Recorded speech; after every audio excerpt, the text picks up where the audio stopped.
So Robbie and I found ourselves single and in our 50s. Well, actually, I was in my 50s. I was in my late 40s.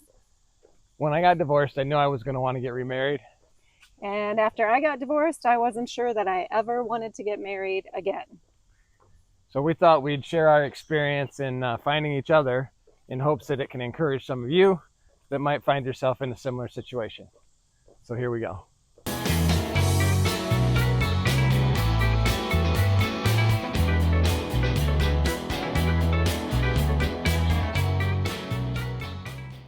Hi, I'm Rich. And I'm Robbie, and you found our channel before it's too late. So on this channel, we're just trying to share some of our life experiences in the hopes that maybe some of the lessons we've learned or the mistakes we've made can help other people along the way. So if at any point you find some of this helpful or encouraging, it'd be great if you'd hit the like button, subscribe to our channel, and leave a comment. Let us know about your experiences, and maybe that'll help other people as well.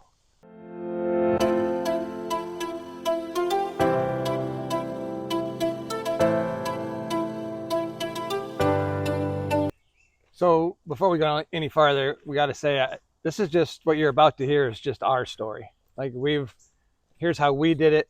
Here's how we found success and how we found each other. Right. There's many ways to do it. Yeah. I guess the biggest thing that we hope you take away from this is to just do it. Just if you don't want to be alone, go find that person for you. Take a chance. Put yourself out there. So like most people, Robbie and I started our marriages out thinking we were going to be married to those people forever. Yeah. And we did everything we could to make that happen. But stuff happens and it didn't work out. Yeah. My marriage lasted 22 years. And so did mine. And your marriage lasted 22 years. Yeah. So we each have a couple of kids from our marriages. Mm-hmm. And when Robbie and I did get together, hers had both just gotten married recently, but mine were still in high school. So definitely different circumstances. So after my divorce, I wasn't really very sure that I ever wanted to get into a long-term relationship again. I knew I wanted to date and see what was out there. I just wasn't sure about the whole spending the rest of my life with someone. So I put myself out on some dating apps. And how can I summarize that in one word? Chaos? Maybe? I don't know. It was an experience. So for any of you out there that have experienced dating apps, I'm sure you can relate to some of the same feelings and thoughts that I have. And I... within a little bit of me getting divorced, I also put myself out there on a dating app. And I recognized right away that it was kind of a mess. And immediately I felt sorry for the women that were out there because I knew there were, let's just say, less than honorable men out there. Yeah. Kind of preying on people. Yeah, and I would definitely agree with that on Rich. So I was pretty straightforward with what I put out on the dating app, that my faith was first and foremost the most important thing to me, that I had children. I wasn't interested in raising children. I was already getting close to the grandma age, just pretty transparent. And it's always interesting because you think people are being transparent, but it didn't take me too long to figure out that people were very good about saying things that they thought you wanted to hear or see.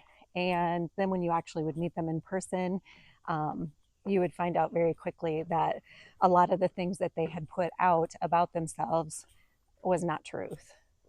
Yeah, and I think from my side of it, in the limited time I was on the apps, I did meet a couple of women and I met them for dinner, but they were different than their profile. Yeah. And that was disheartening.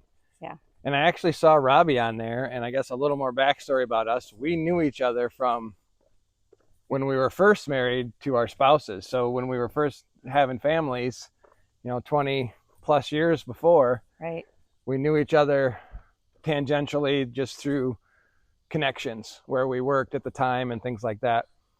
And I saw her on there and I just messaged her basically apologizing for my gender and telling her I was sorry about, I'm sure, all the crap that she was seeing while she was on the app.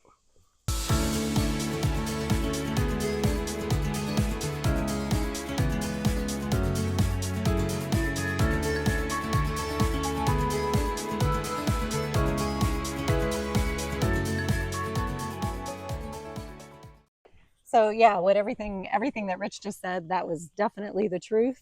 And I think when he first reached out to me, the first thing I responded with was, I'm going to assume that you are divorced, because I had pretty much lost trust that what anyone was putting on that dating app was real. But with all of that being said, and I don't want to like slam dating apps, because ultimately that is how we connected. It is. So for sure. I'm happy about that. Yeah. So basically, Robbie and I started just talking, not thinking about dating, because she actually lived 2.5 hours from me. Yeah. And we just, again, it was just a familiar face on there that we could kind of share the misery of online dating with. Yeah. So basically, we just connected on the app, and we just texted a few times, and then it kind of went away.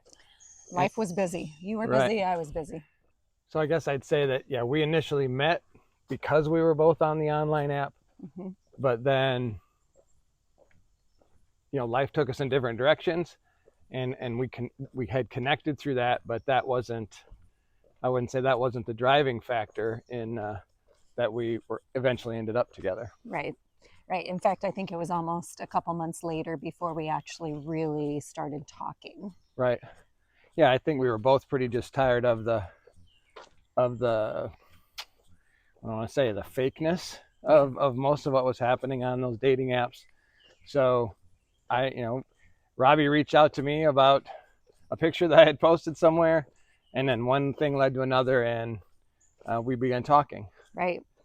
And really, we kind of started talking about the beginning of October. And I think one of the things that was really, really good for me and you gaining my trust was we were 2.5 hours apart from each other. So it wasn't super convenient to spend time with each other.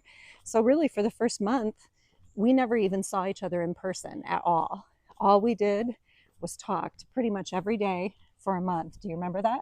Yeah, it was a lot like when our generation was back in high school. You spend all the time talking on the phone, getting to know one another. And we had long conversations, like very long conversations. Hours or hours at times, right? And then, then it became more of a just checking in type of thing. Every day we'd check in, and then we decided that we would actually meet in person. Yeah. So we met on a golf course. We went on our first date, met each other about an hour and 15 minutes towards each other, and had a golf date. Yeah. And then one thing led to another, and a couple years later we got married. Right. Well, 3 years later, almost 3 years later. Almost 3 years later. Yeah. And I mean, that part of it too, there was a lot of things going on. Rich was still raising kids. My kids were grown out of the house and had both gotten married. So there was a lot of things we had to work through. And for me, I wanted to go really slow. After I'd gotten divorced, somebody had told me, don't ever marry somebody unless you've been dating them for 18 months. And that made a big impression upon me. Most people, 6 months into it, you're still acting on your best behavior. And, you can pretty much fool anybody, I think. A year into it, most people are starting to get more comfortable. They're letting their guard down, starting to see some of their true colors. But if you're spending a lot of time with someone for 18 months, I think most of the time within that 18 months, you're going to see all sides of them. Yeah, the good, the bad, and the ugly. Yep. And so that was probably one of the reasons why it took us 3 years of dating before we actually got married. But yeah, I think, but we had some guidelines, I think, that were similar without even knowing it as we were, I guess, investigating each other. Yeah. A big part of it for me was faith. I had grown in my relationship to God through the tribulations of my previous marriage. And so that was a big part of it for me, is finding someone who wanted to take a faith walk with me as well. Yeah, I think that was some of our first conversations were about our faith and how important God was in all avenues and aspects of our life, and how important it was that the other person be on that same page. Right. Then after faith, probably the next big important thing for both of us was family. Absolutely. Yeah. So like Robbie said, she had 2 kids who had been recently married, and I had 2 daughters, still in high school when we first started, but right. One of them getting ready to go off to college, and we were still investing a lot of time in our kids. And for both of us, it needed to be okay with the other person, right, that there was still a lot of focus placed on our family. Right. I think a few other things too that we talked a lot about, and that you should probably talk a lot about as you're getting to know that other person, is finances, for sure.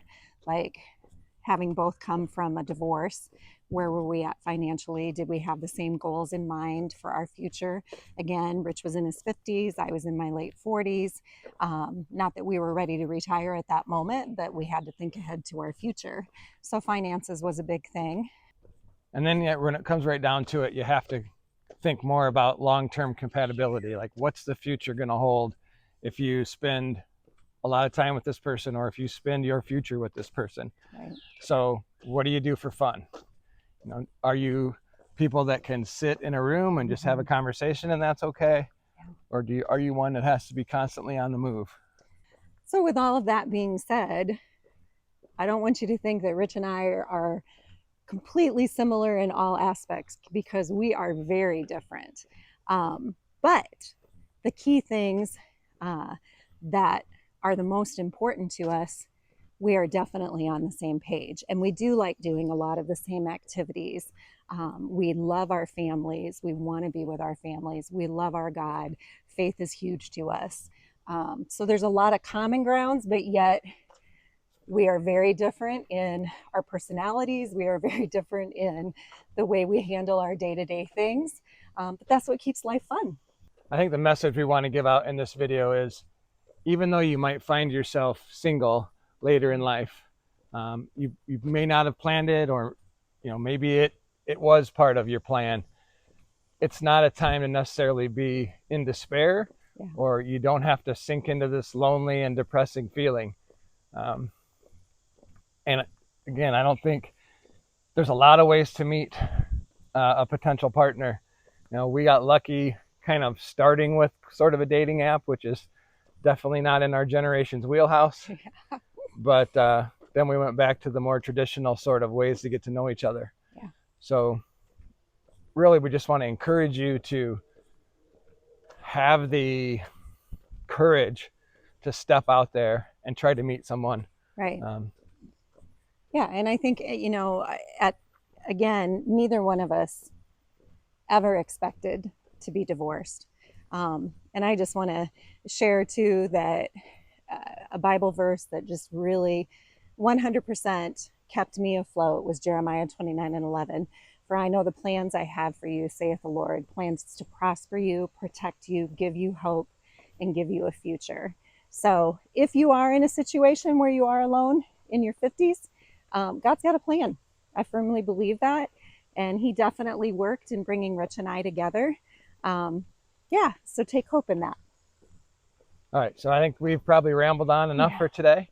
You probably know more about us than you ever wanted to know. But I hope we've given you some encouragement. And if that is the case, I hope you'll subscribe and maybe come back for what we're going to do in the future. Hopefully you don't find yourself in a place where you're feeling alone, because there are people out there that are in that same place, and maybe you just need to find those people. So with that being said, again, thanks for watching, and God bless.